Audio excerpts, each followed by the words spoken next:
آله وصحبه أجمعين. اللهم علمنا ما ينفعنا وزدنا علما. اللهم انفعنا بما علمتنا.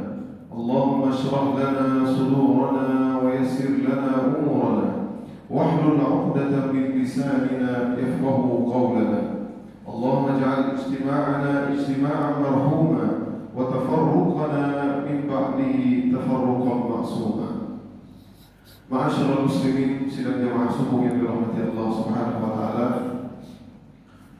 Masih bersama kita mendengarkan dan mentadabburi bagaimana perjalanan sirah Nabi Muhammad sallallahu alaihi wasallam dalam bait yang disampaikan oleh Ibnu Abil Ais Al-Hanafi bahwasanya wa ba'dahu Khadijatun tuwfiyat min ba'di ayyamin thalathatin madad wa ba'da khamsina wa ruhin aslama dinu nasibi wa 'adu fa'lama thumma 'ala sawdata amda'at lahu fi ramadan thumma kana ba'dahu 'aqdu ibnati as-siddiq fi syawwali wa ba'da khamsina wa 'amin tali. Dalam bait yang disampaikan oleh Imam Ibnu Ais Al-Hanafi, artinya di sini setelah 9 tahun kenabian, bahwasanya meninggallah Abu Thalib dan kemudian Khadijah, dan beliau mengatakan 3 hari berselang, ya, bahkan dalam riwayat ada yang mengatakan 12 hari bahkan lebih, ya. Kemudian juga perjalanan beliau sehingga beliau mendakwahkan kepada jin nasibi, ya. Kemudian beliau juga menikah dengan seorang wanita janda yaitu bernama Sauda pada bulan Ramadan, dan kemudian pada bulan Syawal beliau menikah dengan Ibnati Siddiq yaitu Aisyah.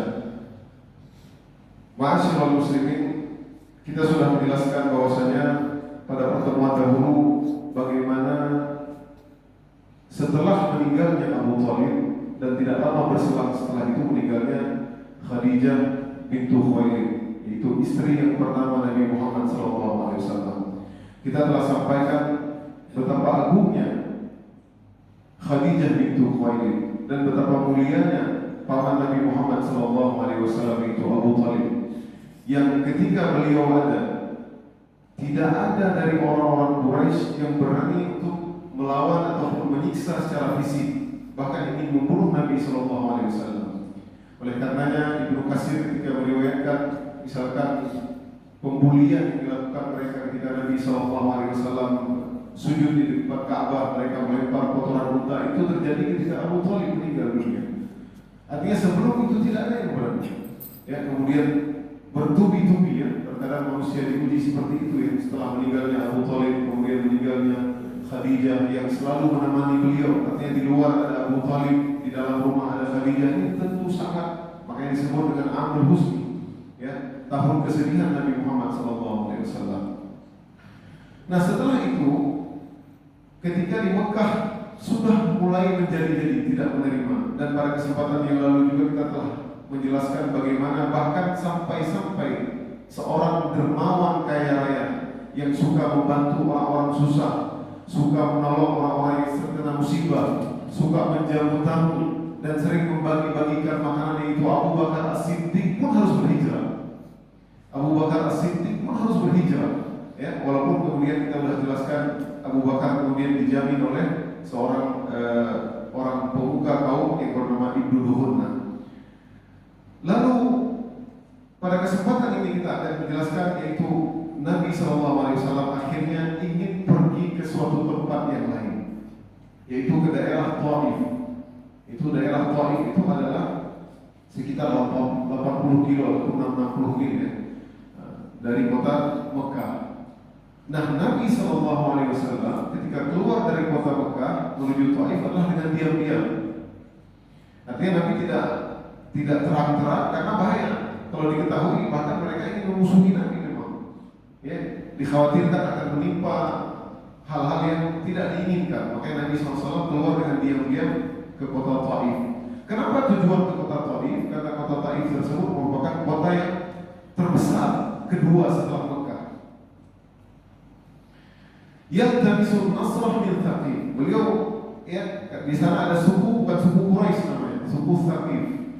Ya, siapa tahu di sana orang-orang mau menerima ajakan Nabi Sallallahu Alaihi Wasallam.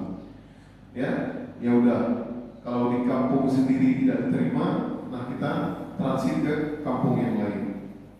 Apa yang terjadi? Ketika sampai di Taif, di sana ada 3 pemimpinnya. Ya, mereka itu adalah kerabat. Wahum ikhwatun thalatha.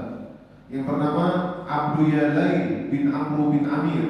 Yang kedua Mas'ud bin Amru bin Amir, ya, saudara mereka. Habib ibnu Amru bin Amir. Kemudian ada Ibnu Auf, ya, anak-anaknya. Dan juga ada wanita, ya.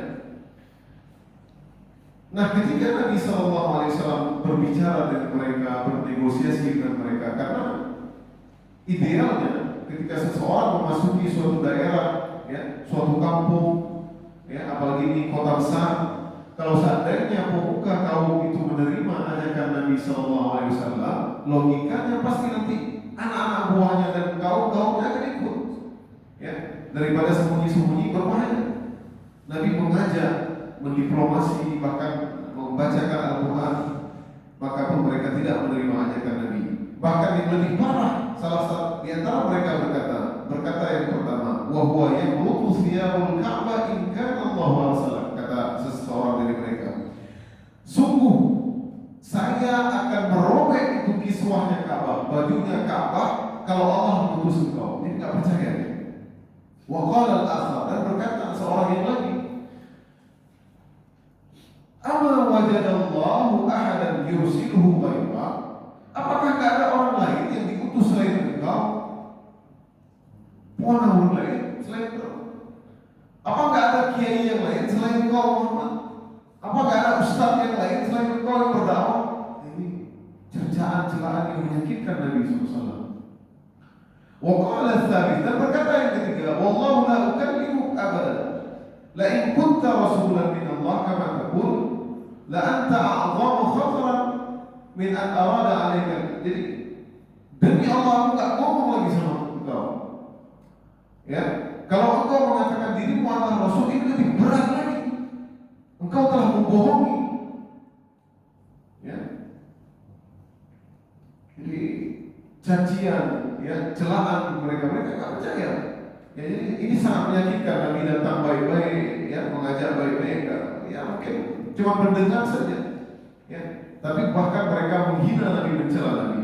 Maka Nabi pun berkata kemudian, idza fa'altum ma fa'altum faktumu anni. Ya sudah. Kalau memang kalian tidak mau beriman, tidak mau percaya, tidak mau mendengar Al-Quran yang aku sampaikan, aku adalah seorang Nabi, ya sudah. Tapi tolong rahasiakan, ya, jangan ribut-ribut, tolong diam. Maka ternyata yang terjadi, mereka nggak diam, ya. Mereka membeberkan kedatangan Nabi SAW, bahkan kepada anak-anak kecil, bahkan kepada orang-orang yang preman-premannya di situ, ya. Artinya budak-budak dan yang lain-lain.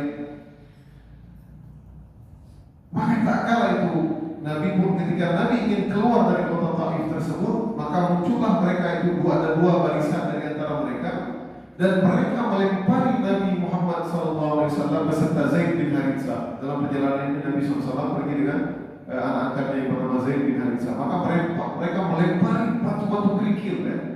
Batu-batu bahkan mengenai betis kaki Nabi SAW dan terluka, berdarah. Ini perjalanan panjang, ya. Dari Mekah ke kota Taif jalan kaki, ya, 80 kilo, ya. Hari ini kalau kita jalan dari Mekah aja ke misalkan ke Musdalifah itu sangat jauh, ya. Lumayan. Apalagi bagi seorang yang berusia 40 tahun ke atas, 50 tahun ke atas. Ini berat. Ya. Tapi Nabi tetap tidak melepaskan dakwah Nabi Allah Subhanahu wa taala. Nabi tetap bertegar, ya. Jadi dilempar batu kerikil, bahkan suatu ketika Zaid ingin menangkis, ya, dilempar-lempar, dihujani dengan batu kerikil. Ini sungguh malu, ya, datang ke kampung orang yang baik-baik, ya. Kemudian ketika pulang mereka menghina, menghujat, mengatakan lain bukan, kemudian melempar lagi. Subhanallah, sangat menyedihkan Nabi Muhammad SAW.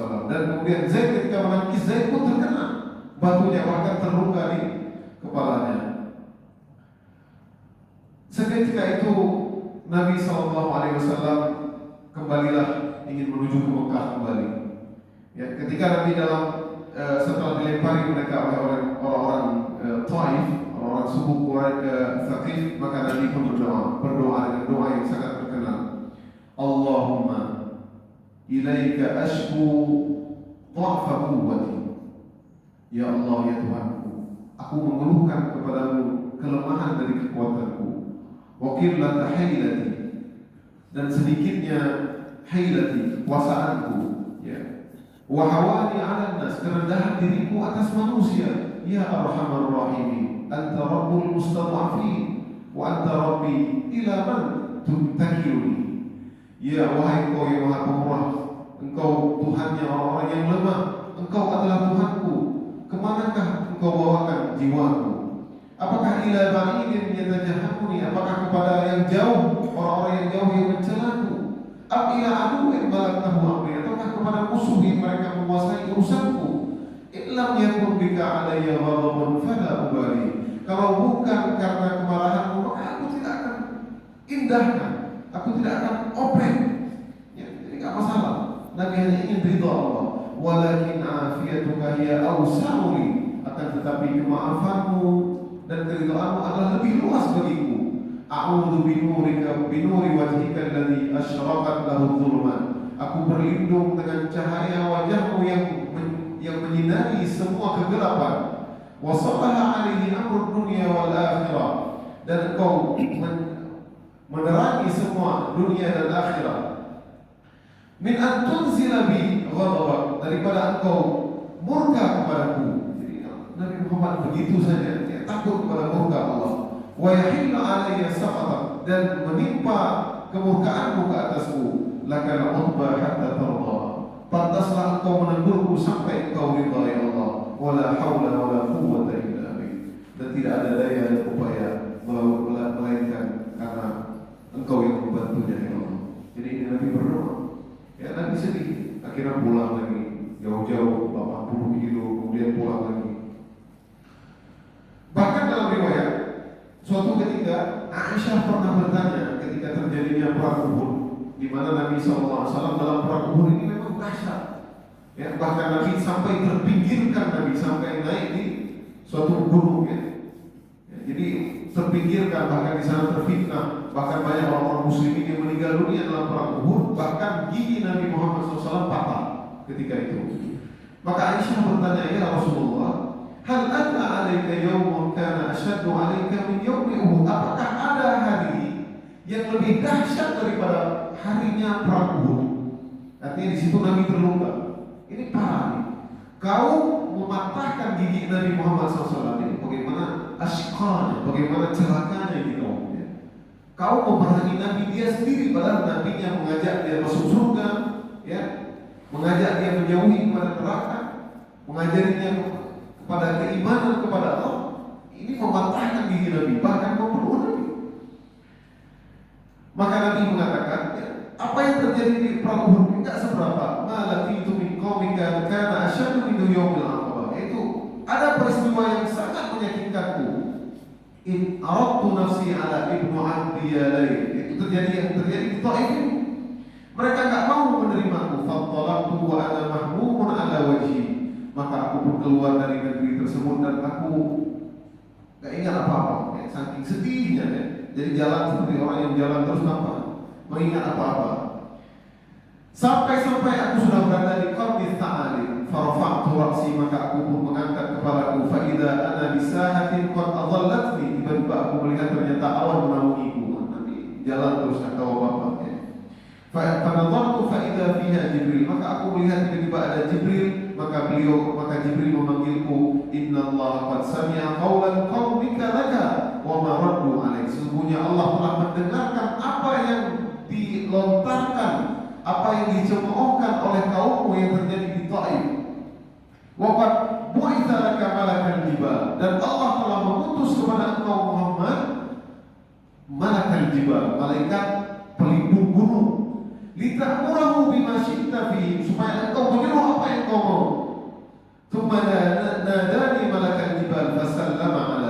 alayya. Kemudian malaikat gunung tersebut memanggilku dan memberi salam kepadaku. Kemudian mereka berkata, ya Muhammad, sesungguhnya aku telah diutus oleh Allah dan Allah telah mendengar apa celaan kaummu terhadapmu, dan aku adalah malakal jibal litakmurani ma syi'ta, agar engkau menyuruh apa yang engkau inginkan.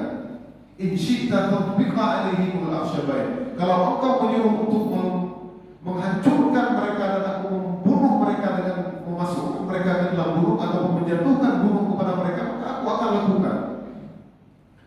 Maka berkata Nabi sallallahu alaihi wasallam, arju an yakhruja Allah min aslabihim man ya'budullah la yusyriku bihi syai'an. Tidak usah, aku ingin suatu saat dari mereka, dari tulang sulbi mereka, ada orang-orang yang nanti akan beriman kepada Allah dan tidak mempersekutukan Allah. Ya, Nabi tidak ya, kalau mungkin kalau Nabi yang lain tidak sabar Nabi Muhammad SAW, makanya Nabi Muhammad termasuk dengan Nabi Ulul Azmi, ya, Nabi-Nabi yang memiliki kesabaran yang luar biasa.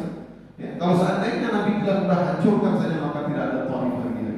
Ya, moyang-moyang mereka pun tidak ada yang beriman. Ya, tapi Nabi dengan rahmatnya Nabi SAW, ya, wa innaka la'ala khuluqin 'azim. Maka dalam surat At-Taubah, laqad ja'akum rasulun min anfusikum, telah datang kepada diri kalian rasul dari kalangan kalian, manusia, bukan malaikat. Allah enggak mengutus malaikat. Azizun 'alaikum azizun 'alaihi ma 'anittum, keras terhadap orang-orang yang memusuhi Islam. Harisun 'alaikum, dan dia sangat menjaga terhadap kalian. Nabi sayang terhadap kalian. Bil mu'minina raufur rahim, terhadap orang-orang mukmin Nabi raufur rahim. Ini sifat Allah.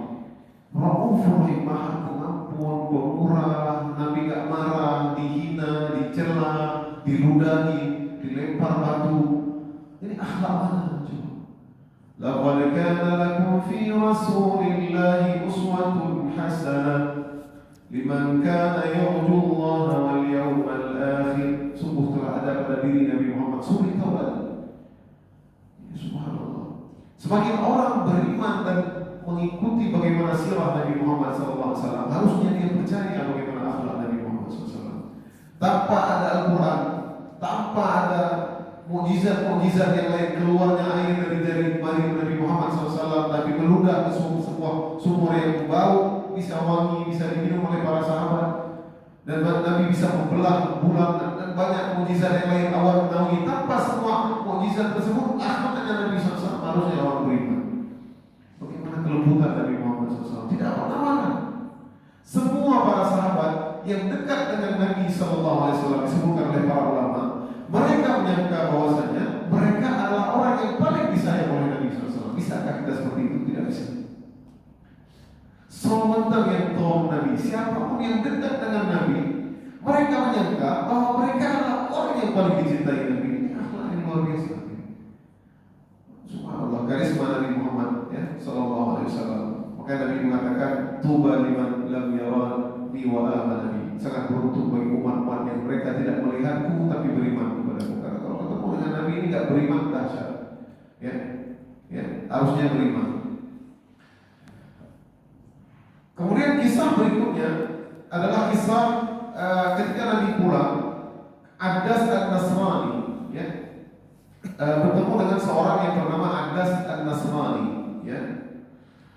Jadi suatu ketika dalam perjalanan di Taif, Nabi transit, ya, di tempat Rabi'ah, ya, Utbah bin Rabi'ah dan Syaibah bin Rabi'ah. Ini dua orang ini sebenarnya gembongnya musyrikin. Nabi pernah mendoakan kehancuran kepada mereka. Masih ingat ketika mereka melempar kotoran unta, ya, yang terbahak-bahak di situ di pelataran Ka'bah, Abu Jahal, Umayyah bin Khalaf, dan termasuk mereka, ya, Utbah bin Rabi'ah, Syaibah bin Rabi'ah. Allahumma alaika bi Utbah bin Rabi'ah, Syaibah bin Rabi'ah. Nabi berdoakan khusus menunjukkan nama mereka, mengangkat tangan, ya, untuk kehancuran mereka, dan mereka nanti mati dalam perang Badar. Cuma tak kalah waktu itu mereka ketika melihat Nabi Muhammad SAW, ya, ketika transit di situ, maka ya mungkin karena satu suku, ya, ada juga rasa sayang iba, maka mereka ingin mengantarkan anggur ya, kepada Nabi Muhammad SAW, ya al-ainam, ya apa bingkisan dari anggur mungkin dia makan ya, karena sudah sangat walaupun bagaimanapun ini suku Quraisy ya. Maka fada'u ghulaman, ya dia memanggil penjaga tersebut ataupun pekerja yang di kebunnya, dan itu adalah orang Nasrani. Maka diantarkanlah anggur tersebut. Thumma aqbala bihi hatta wada'ahu baina yaday Rasulullah. Maka diantarlah sampai diambil oleh Nabi Muhammad SAW. Kemudian dia berkata kepada Nabi dan Zaid bin Harith, "Kul, makanlah." Ya, Nabi udah bagaimana ya? Jalan kaki, pergi jalan kaki sia-sia tanpa ada hasil. Faqul lahu ya'kulu minhu. Ya, maka katakanlah untuk dia makan. Maka ketika Nabi meletakkan tangannya mengambil anggur tersebut, qala bismillah, bismillah, menyebutkan nama Allah, tsumma akal, lalu bismillah, tsumma akal. Ya, kayak sebagai sunnah kita makan sambillah, itu bismillah. Ya, kalau kita mau menyebutkan bismillahirrahmanirrahim itu full ya. Tapi sebenarnya dalam hadis Nabi, ya ghulam sambillah, ya, ketika Nabi mengajarkan kepada Ibnu Abbas, wahai Ibnu Abbas, ketika kamu makan sambillah. Sambillah itu maksudnya sebut nama Allah bismillah. Nah, jadi dahulu terkenal itu, bahkan para nabi-nabi dahulu seperti itu, bismillah ketika makan. Semua akal, maka barulah Nabi makan. Fanadhara 'adda wajhihi, thumma qala, wallahi inna hadha kalamun ma yaqulu ahli hadhihi bilad. Ini perkataan ini adalah perkataan kampungku. Ini seorang Nasrani, si anak itu ya. Maka Nabi pun bertanya, faqala lahu Rasul, ya, maka Nabi bertanya kepada si Nasrani, wa min ahli ayyil bilad anta ya Abbas? Kamu dari negeri mana wahai Abbas? Ya. Wa Yunus bin Matta, apakah dari kampung Yunus bin Matta? Nabi Yunus. Nabi Yunus ya.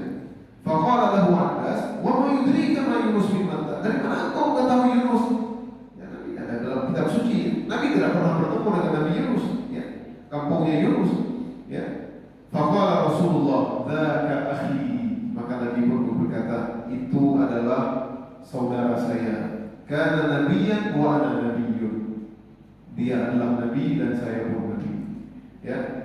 Maka Abbas pun mencium yang balu waqsahu wa yadayhi wa qadamaihi. Maka seketika pun si Abbas Nasrani tadi, dia mencium kepala Nabi dan tangannya Nabi dan bahkan mencium kakinya Nabi SAW. Jadi luar biasa ya. Jadi mencium karena oh ini Nabi. Maka seketika itu Ibnu Rabi'ah, itu Syaibah dan Uqbah bin Rabi'ah tadi, amahula faqad afsadahu alaih. Ini bahaya ini. Apakah si penjaga tadi telah dirusakkan oleh si Muhammad? Jadi setiap orang Quraisy heran sebenarnya mereka. Setiap orang baru yang datang, kok tiba-tiba mencium Nabi Muhammad, seperti kisah yang kita jelaskan sebelumnya, ya. Bagaimana Abu Walid, ya. Abu Walid seorang tua ketika datang semangat untuk mengajak Nabi, tiba-tiba pas pulang dia berubah langsung mukanya. Semua orang ketika bertemu Nabi, apakah dia telah menyihir kamu? Wailan ya Abbas, ketika dia balik, celakalah wahai Abbas. Apa yang urusanmu? Kenapa kamu mencium kepalanya, tangannya, bahkan kamu mencium qadamaihi, mencium kakinya?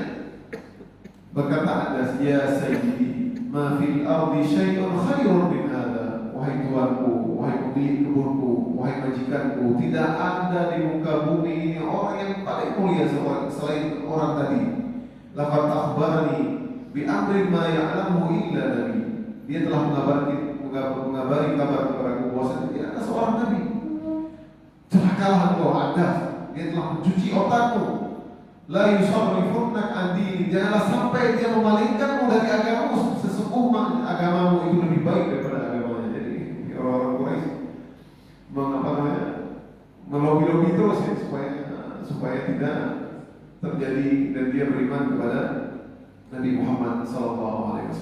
Kemudian berjalanlah Nabi Muhammad kemudian keluar dari tempat kebunnya si Utbah dan Syaibah bin Rabi'ah.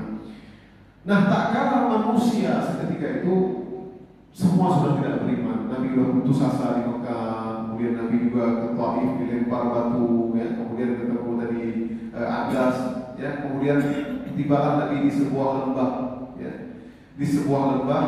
Idza kana min nakhlah. Kemudian tak kalah Nabi itu pun bersandar ya, dan istirahat sebentar di pohon kurma. Qama min jayfil layl yusalli. Maka Nabi istirahat, ternyata Nabi enggak tidur. Tidurnya Nabi ini sholat. Ya. Makanya Nabi berdoa dalam sebuah doa, Allahumma ja'al qurratu aini fis sholat. Ya Allah, jadikanlah aku pelipur lalaku dalam sholat. Bagaimana ya? Tidur sholat. Nabi lelah, kalau Nabi lelah, Nabi sholat. Kalau Nabi ada suatu masalah, Nabi sholat.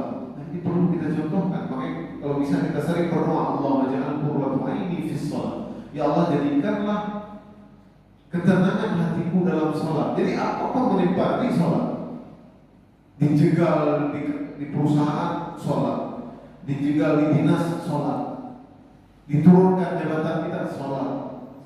Ada masalah sholat, masalah dengan keluarga sholat, masalah dengan anak sholat, masalah dengan istri sholat. Ini terkadang harus kita praktikkan. Dan ini yang kita masalah langsung menghadapnya manusia. Ini salah. Sebenarnya yang betul tawakal pertamanya adalah Allah. Sholat kita, sholat. Kemudian siapa yang mungkin bisa membantu kita, saudara kita, karib kita, orang tua kita, siapapun, barulah kita ke mereka. Terkadang kita lupa ini yang salah. Tauhid kita ini langsung kepada manusia yang harus Pak Bupati yang dulu, Pak Bupati kalau nggak Bupati itu wali kota, langsung manusia. Ini salah. Kalau enggak Allah bukakan hati bupati, wali kota, gubernur sekalipun, nggak ada yang bisa menolong. Kalau Allah kunci hatinya untuk menolong kita, nggak bisa menolong. Kenapa nggak langsung Allah? Lihat bagaimana Nabi Muhammad SAW. Betapa lelahnya Nabi ketika istirahat, Nabi sholat dulu. Ya. Ketika Nabi sholat, Nabi baca Al-Quran. Maka Nabi sering berkata kepada para sahabat seperti Bilal, ya Bilal, arihna, istirahatkan kami dengan bacaan Al-Quran. Istirahatkan kami dengan bacaan Al-Quran. Ya Nabi membaca Al-Quran itu tenang. Ya, harusnya kita mungkin sebelum tidur dengan Al-Quran dulu, atau baca Qul atau baca ayat kursi, ataupun kalau kita hafal surah Al-Mulk, kita hafal baca surah Al-Mulk kalau kita sanggup. Ya, bukankah Al-Mulk sebelum tidur adalah menjaga kita, memberikan kita selamat dari kubur, azab barzakh, alam barzakh. Seperti itu harusnya. Jadi tak kalah di situ Nabi membaca Al-Quran, dan ketika Nabi sholat membaca Al-Quran, sab'atu nafarin min jin ahli nasibi, tiba-tiba ada makhluk lain, itu golongan jin dari ahli nasibi, dari daerah nasibi, ya. Dan jin tersebut fastami'u lahu, dan dia berdiam seketika dan mendengarkan Al-Quran. Hadirin, berarti kita hidup di sekeliling kita ini, bisa jadi ya, majelis kita ini ataupun di samping kita kadang mendengar kajian sirat, ya. Kita hidup berdampingan dengan makhluk yang lain, ya. Maka mereka mendengar Al-Quran. Maka turunlah ayat Al-Quran, surah Al-Ahqaf ayat 29-31.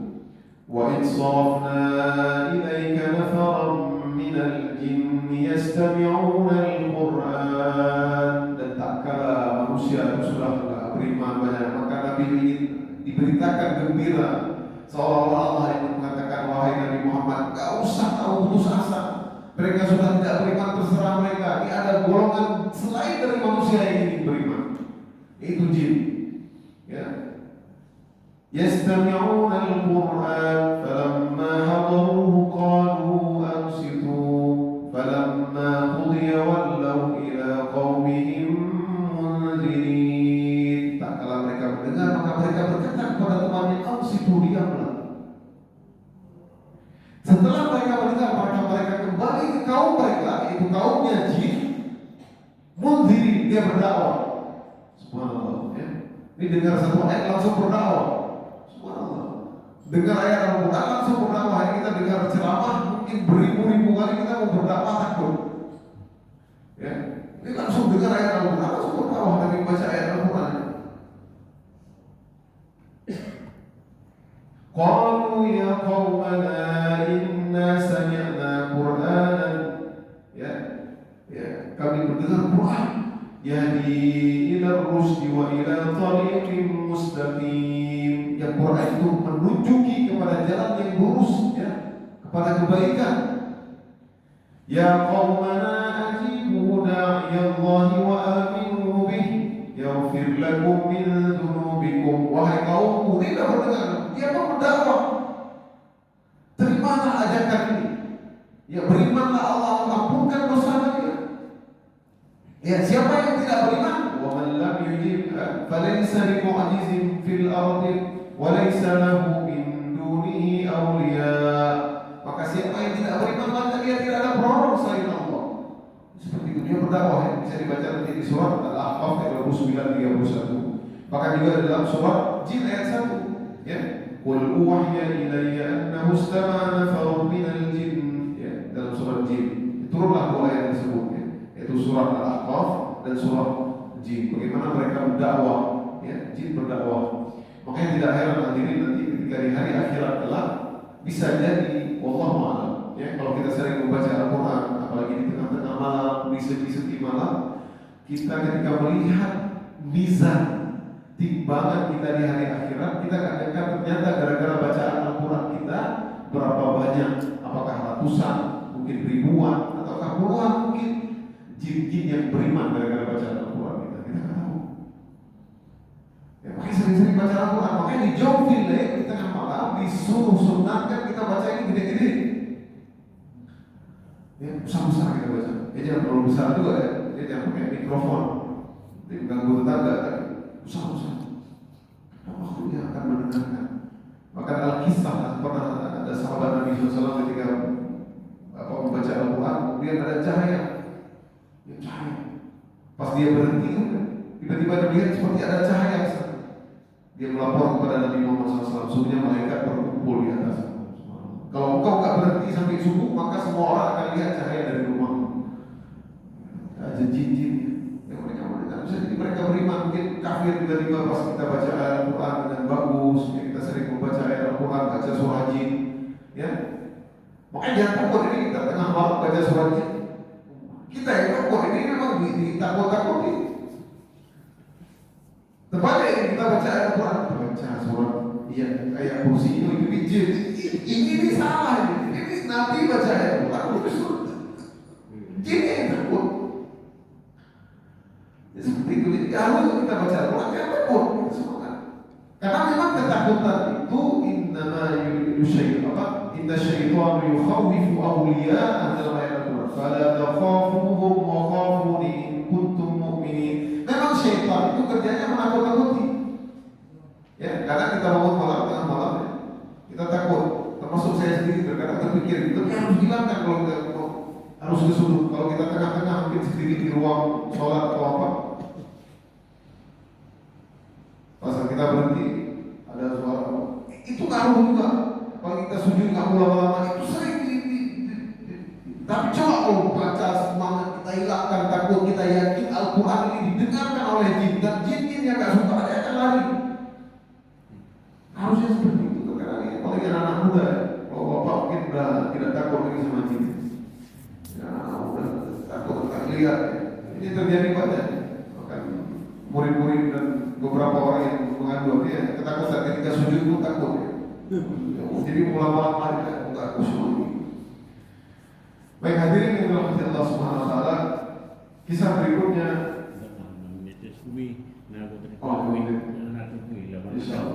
baik.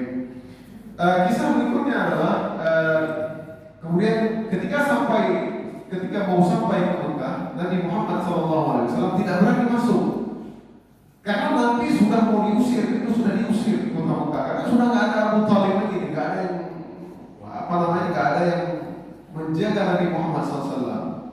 Ya. Kemudian Nabi meminta perlindungan orang-orang Quraisy yang Nabi anggap baik. Ada beberapa orang yang Nabi minta perlindungan, tapi ada yang tidak menerima. Dan terakhir Nabi minta perlindungan kepada Mut'im bin Adi. Ini Mut'im bin Adi ini subhanallah, ya, orang yang sangat baik, orang Quraisy, tapi ibadah sayang kepada Nabi Muhammad SAW. Jadi ketika masuk balik ke Mekah harus, dan Nanti bahaya kalau Muhammad datang mungkin dilempar lagi atau apa, kan orang udah nggak segan lagi pada Nabi. Abu Thalib sudah tidak ada, jelas-jelas pamannya Abu Lahab itu dipukul, ya, kapok aja, pukul aja terus, tinggalnya. Ya, jadi sudah tidak ada kekuatan lagi Nabi Muhammad SAW. Ya. Maka Mut'im bin Adi pun mengajak kaum-kaumnya, ya, orang-orang dekat dengan dia untuk menjaga Nabi Muhammad SAW dengan Zaid bin Harithah sampai masuk ke rumahnya. Ya, Nabi seketika pulang, Nabi pun tawaf dulu. Ya. Nah, ini biasa ya. Dari zaman dahulu nanti ya, kalau udah ke Mekah ini kita harus tawaf dulu. Nanti dulu ketika berkhulwat di Gua Hira pun tawaf juga. Cuma Nabi nggak talbiyah kesyirikan. Ya. Nabi nggak telanjang seperti orang-orang ini. Tapi Nabi tak tawaf. Ya. Tahu ini adalah syiarnya Nabi Ibrahim. Ya. Nah, jadi tawaf. Ya. Jadi kita ketika masuk kota Mekah nggak mesti harus bulan Ramadan juga. Ya. Nah, itulah umrah. Ya, orang berpikir hari ini umrah ini lama, ya sebulan, 2 minggu. Padahal umrah itu prosesinya sebentar saja. Datang, tawaf, sa'i, tahallul, selesai. Kali zero. Ya, kalau orang Mekah bisa setiap hari tawaf. Satu hari itu kalau kita sanggup 5 kali, 3 kali bisa. Ya, ya seperti itu. Jadi kalau nggak macet, tapi kalau musim haji tentu tidak bisa ya. Karena dengan jadi akhirnya mereka pun menahan, ya, menjaga Nabi agar tidak terjadi apapun, sehingga Nabi pun masuk ke dalam rumah dengan selamat bersama Zaid bin Harithah anak-anaknya. Mut'im bin Adi ini subhanallah ya, orang yang baik ya. Bahkan nanti anaknya Jubair bin Mut'im masuk Islam. Ya. Nah, itulah hikmah bagaimana Nabi Muhammad SAW, bagaimana Abu Jahal ya aslinya namanya Abu Hakam, ya, bapak yang bijaksana, tapi digelar oleh orang mungkin Abu Jahal, Abu yang goblok, bodoh. Tapi anaknya nanti Ikrimah bin Abi Jahal masuk Islam. Begitu juga Walid bin Rabi'ah, yang nanti Khalid bin Walid masuk Islam.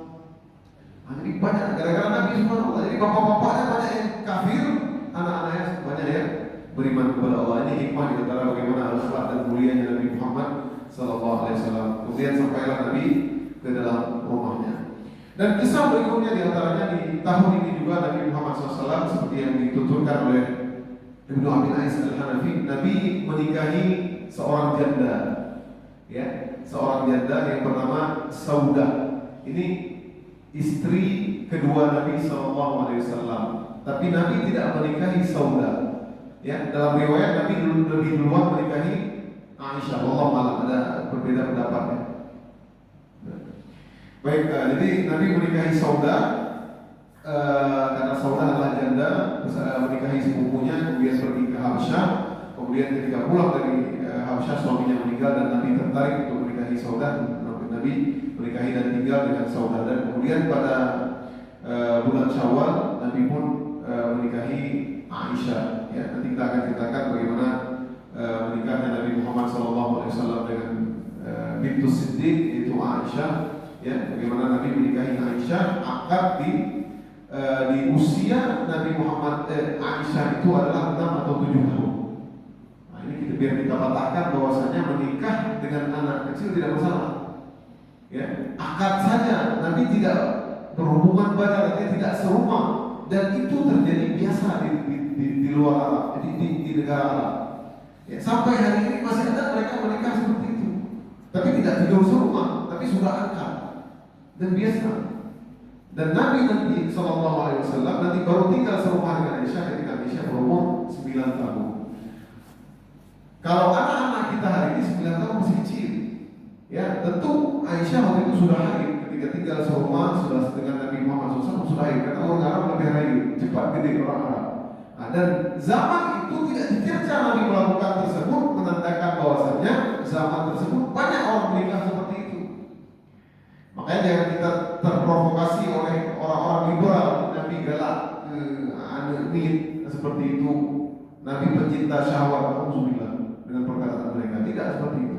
Ya, bahkan semua istri-istri Nabi nikahi itu semua janda kecuali Aisyah, Khadijah janda, Saudah, siapa lagi, Zainab binti Jahsh, semua, Juwairiyah, Safiyah, semua nanti janda yang dinikahi Nabi Muhammad. Dan Nabi menikahi Khadijah dengan monogami, dan setelah ini Nabi menikah dengan poligami, bahkan sampai 9 istri Nabi Muhammad SAW. Baik hadirin, sampai di sini dulu yang dapat kita sampaikan. Insyaallah pada pertemuan yang akan datang kita akan kisahkan bagaimana kabar gembira dan untuk melipur lara Nabi itu membuat Nabi bahagia. Allah mengisra mi'rajkan Nabi Muhammad SAW. Subhanakallah wa bihamdik, asyhadu an la ilaha illa anta, astaghfiruka wa atubu ilaik. Aqulu qawli hadza wa astaghfirullah li wa lakum. Assalamualaikum